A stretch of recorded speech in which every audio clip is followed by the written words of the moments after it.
যুক্তরাষ্ট্রে বুয়েটের সাবেক শিক্ষার্থী ডক্টর ইরফান আল হুসাইনির রহস্যজনক মৃত্যুর ঘটনা তদন্তের দাবি জানিয়েছে বুয়েটের শিক্ষক ও সাধারণ শিক্ষার্থীরা।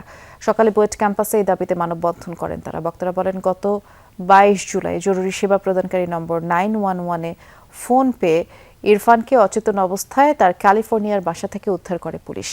পরবর্তী 9 দিন চিকিৎসাধীন থাকার পর 30 জুলাই মারা যান তিনি। প্রাথমিকভাবে তার মৃত্যুকে আত্মহত্যা বলেও উল্লেখ করে দেশটির পুলিশ। দাবি, ডক্টর ইরফানের মৃত্যুর খবর তার পরিবারকে জানাননি স্ত্রী ডক্টর ফাবিয়া ফার্লিন অ্যাথেনা।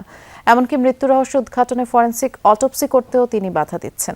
তাই দ্রুত ডক্টর ইরফানের মরদেহ বাবা মায়ের কাছে হস্তান্তর, ফরেনসিক অটোপসি করা, মৃত্যুর আসল ঘটনা উদ্ঘাটনে বাংলাদেশ সরকারের সহযোগিতার দাবি জানানো হয়।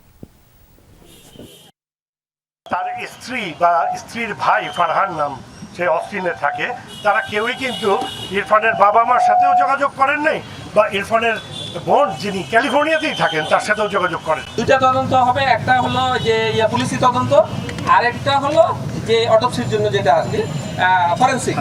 দুইটাই শুরু হয়েছে এবং it will take time, maybe months